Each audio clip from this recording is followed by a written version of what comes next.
AI, it feels like a lot of places that are like smaller applications, smaller companies, nonprofits feel like, oh, this AI stuff is only for the big players, when it's actually... There's so many different scenarios and there's so much information out there right now. It's a little overwhelming for people to really find things that are really relevant to them. Ultimately, this will result in people being safer in their homes and being more prepared. The more I got into AI, the more, especially with the no-code tools, it was like, I can build out prototypes by myself.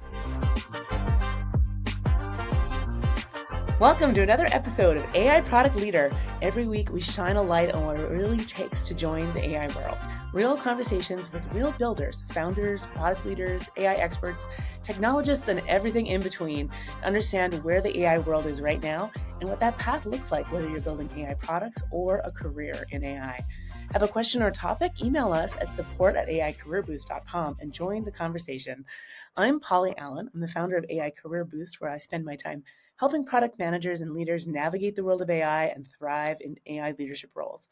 I spent my career in both the product management and the software development sides of the software development sphere, and I'm an ex-Alexa AI principal product manager, where I successfully launched the very first generative AI answers on Alexa. I'm also a Top 100 Women of the Future award winner, and I'm super excited to welcome our guest today, Kelli. Kelli Klein is a dynamic product leader with a rare blend of corporate expertise and startup agility, honed over 14 years at Nike through multiple 0 to 1 product success stories, aside from Nike as well. She has a proven track record of driving innovation, optimizing processes, and delivering customer-focused solutions that generate real financial impact. From leading large-scale product initiatives at Nike to spearheading AI strategies in emerging markets and nonprofits, Kelli thrives at the intersection of technology, design, and business. With a relentless drive for problem solving and a knack for turning vision into reality, she continues to push the boundaries of what's possible in the realm of product management. Thanks again, Kelli, for joining me today. I'm so excited to have you. Thank you so much, Polly, for having me. I'm really thrilled to be here. Oh, fantastic. So we want to get to know you just a little better in terms of your background. I talked through it in very broad strokes, but before you were introduced to the world of AI, can you tell us a little bit about your career and background? Absolutely. So I started my career in design. So I have a degree in applied arts and design. However, that also was something that I also had always wanted to problem solve. I've always been a problem solver.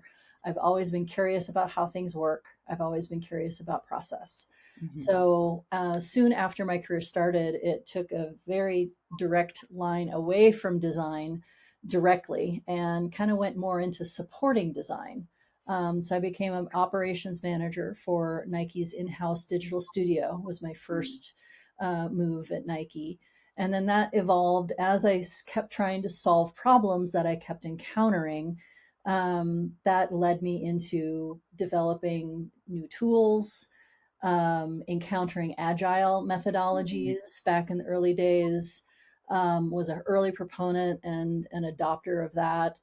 And then that moved me into finally a role as what they called a technology manager for North America brand marketing for a number of years, where I worked on Salesforce platforms, migrating 20-year-old legacy systems into new, more modern systems, lots of change management, which is very relevant in today's AI world.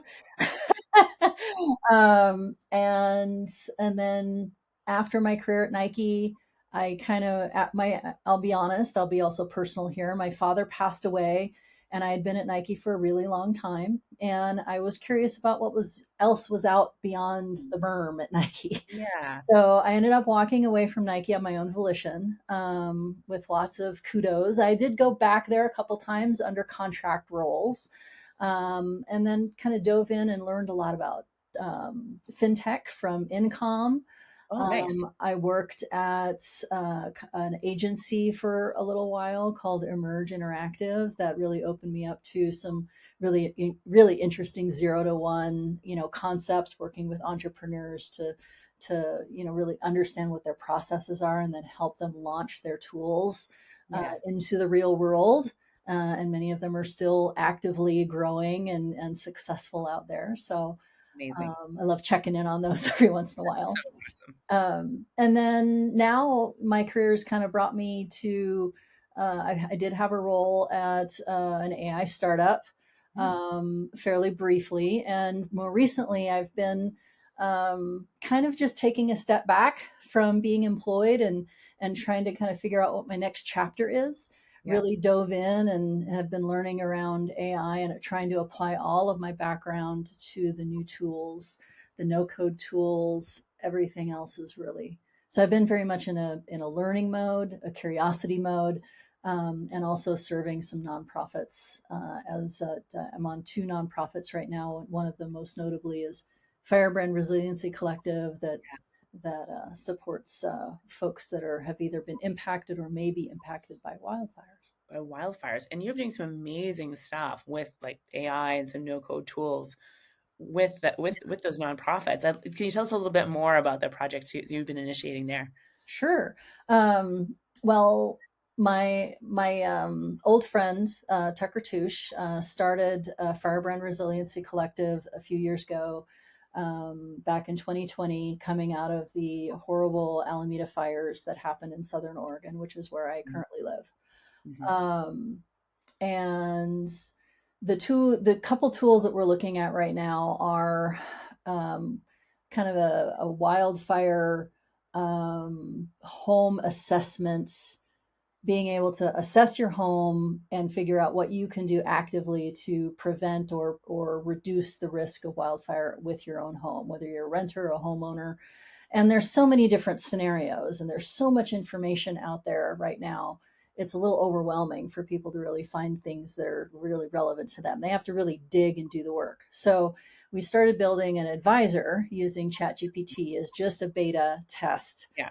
to kind of outline some of the questions. So we already have boots on the ground assessors, human assessors, but they can't cover the 300,000 people in Southern Oregon. Right. So It's we're like, sparsely how do populated we too. A lot of expand these. our reach? How do we, what's that? It's sparsely populated too, right? You're not going to get people out like in the Yeah, I rural. mean, you have a couple clusters in Medford and Grants Pass and stuff, but you have a lot of rural folks as well. So you Yeah. have both urban and rural. You have just countless scenarios. And folks just really don't know where to start when you start talking to them. They come to the booth oftentimes, they're asking questions, they go away with a stack of materials, but But then, so that's part of the problem is there's a ton of info, but how do they make it real for them? yeah. Um, and so that's what the advisor is. So we already had an assessor tool. So there was Mhm. already a set of questions that had been established for the actual professional assessors. Okay. So we looked at this list and started to kind of be like, okay, we can't do the full list. How do we actually just improve it and get people to ask the right questions so Mm, that they can get a report that can at least help them in the short term, but then also give them resources to be able to go deeper if they want to, that's relevant to them. So nice. we're trying to use AI to customize and personalize their experiences Right. rather than have them be overwhelmed with too Right. much information. So I remember when we were looking at this, that the part of the problem was this giant questionnaire, this list of questions you could ask them. And you're like, some of these are like edge cases, like it's some of them are not really relevant, but people still have to fill out all 247 Exactly. Yeah. questions along the way, right? Yeah. And so like Yeah. getting a situation report up front and then being able to say, okay, here's the remaining questions you really need to get some useful information. That's kind of what you're looking to do with the tool, right? Exactly. Yeah. Exactly right. Oh, fantastic. Exactly right. So there's some branching, so there's questions and then they branch and they branch and they branch. So, we started with Chat GPT. We ran into some limitations. Hmm. Sometimes it didn't ask the questions up front. Sometimes it would stall. Sometimes it would, so we almost immediately started running into a few limitations. So then we started looking at voice flow. Yeah, And we're, voiceflow.com, one of the tools we exactly. So and then we're also looking at, Typeflow, which isn't an AI tool, but Typeflow can be integrated. The other part of this problem is once they do get a report, they are able to get all their answers question and they get the report back, then what? Well, okay, I'm supposed to, say I'm a, rural landowner with, 40 acres of forest, and that was logged 40 years ago, and that has all this slash, and they have to get rid. How much money is that going to cost? I need a grant. I can't afford that. And the other part of the project is to organize and build a database of all the resources um, that these folks could potentially qualify for. That's a whole nother challenge. So once we have some facts about them and their needs and their situation, we can then take it to the next level of actually connecting it to um, a smart system that can like match them up with grants, resources, businesses, that are relevant to their situation as well. So that's the next that's the roadmap. And ultimately, this will result in people being safer in their homes and being more prepared, right? Ultimately, that's the goal. Yeah, and even safer communities as a whole. If you start, there are what they call firewise communities. So an individual may want to be able to, I don't know if you've seen some of the photos from some of the really bad fires, but there's every once in a while there'll be that one house Yeah, that's sitting there that is not touched, right. whereas everything else has been burned around it. And oftentimes it's those homes that have, they've sealed the vents, they've installed siding, they've Mhm. done things to their homes that Yeah, people just aren't thinking about. That actually helped, keep keep their that home keep and belongings safer. crazy. I'm no expert in this arena, but I'm a homeowner myself in rural, and Yeah, I'm on 40 acres next to forests, so it's very real for me yeah, as well. So it makes it real. I love being able to really understand a problem and understand the needs of the rural folks, the folks that live in mobile parks. yeah, Manufactured home parks have different needs than rural folks. So the tools and the solutions all need to take into account all these different user personas and the different needs and the resources that they all have, um, exactly. And and the something like problems this, we're trying to solve. Mhm. like traditionally, this has been something. So what I love about this application is it's so far from the realm of big tech, Elon Musk, Silicon Valley. It's like these are real people, real problems, Yep, and generally like with this many different needs across a smaller set population or like a more spread out community. It's not something that like a traditional business would tackle as the software as a service model, but now that personalization and being able to deliver that information in a personalized way is so much more accessible. This is like a absolutely. application. The AI tools and opportunities have opened up an entirely new way of delivering really quality tools and solutions Yeah, in an efficient manner that are personalized and customized yeah, for who's using them. And that's what I've gotten really excited about myself personally fantastic. Oh, around no, AI. totally. It's really inspiring. And this is exactly where I think with like AI, it feels like a lot of places that are like smaller applications, smaller companies, nonprofits feel like, oh, this AI stuff is only for the big players, when it's actually, this is the places that can make some of the biggest difference, right? Exactly. Yeah, Yeah, especially as a nonprofit, if some of these tools can be offered, for free or at minimal fees, where or even uh, being able to just give good guidance that they can get a report and the opportunity to be like, hey, this may not solve all of the issues, and here's a grant opportunity for you. You have 40 acres of property. Here's 4 grants that you might be able to apply for. Here are some local companies that do firewise landscaping, that know how to, seal up your eaves. And these businesses like know what you're talking about, and it can make it can make becoming more fire safe so much easier. So, Oh, yeah. and that's Yeah. the goal. Like, right. Okay. That's People just don't know what they don't know. Like, they don't even know the questions to ask, right? exactly. Yeah. Yeah. And sometimes they're like, why should I have a wooden fence? Well, what's the problem with that? So I have a wooden fence. Well, when you start having, if it's a wooden fence that's dry, that has a bunch of brush underneath it, and then the embers start coming, wooden fences are actually one of the first things that catch fire because they have so much open air to oxygen. It just rolls right up to the house. I've learned all of this just in the last year and a half, but it's kind of become my mission to support this nonprofit, because I see it, really, see it really being real. Right. And making a big impact for And like, it's not just Southern Oregon. I mean, it's like things like this are happening in Southern California, where we never in yeah, LA. yeah, It's like it's with however our environment is changing, it is something that's becoming more and more of a more and reality. more prevalent. Yeah. Exactly. So coming out of Nike, you not, hadn't necessarily used AI before. What was your first foray into AI? Great question. My first foray into AI was actually Midjourney. Mm, I had never done a prompt before in my life. yeah. Didn't really understand what it was. Okay. It took me 2 or 3 times to like figure out, oh, you had to put the code, flash prompt imagine. And so once I started to understand that I was interacting and I had to describe things in a certain way, um, I started leveraging Midjourney to brainstorm some of the art that I would create for myself.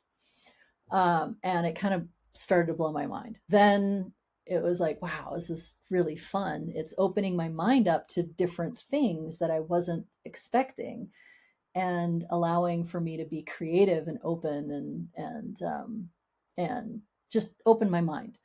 So then when ChatGPT came on into the sphere, I obviously got on there and was like, well, what is this about?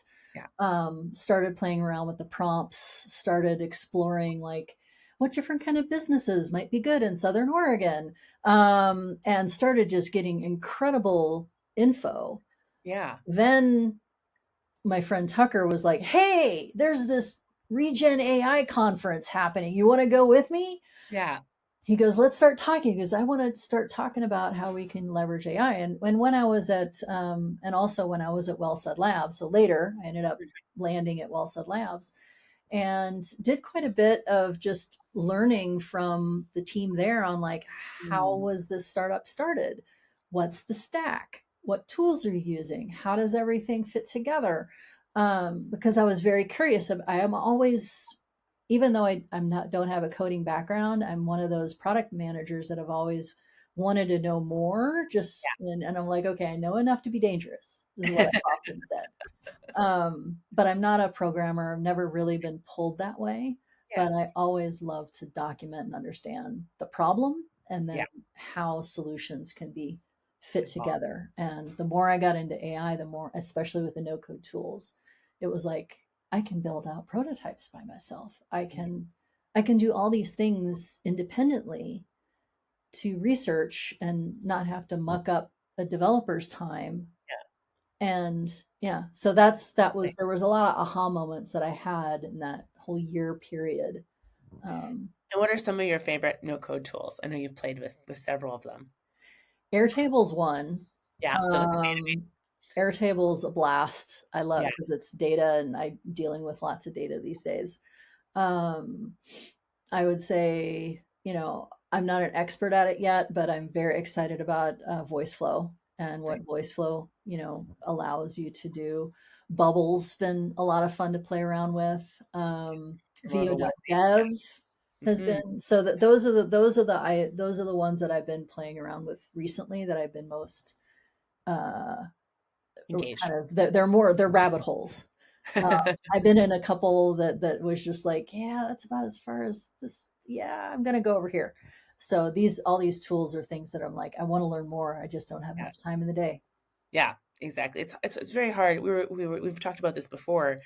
That like there's so many tools and some of them are only designed to take you so far. Right. right?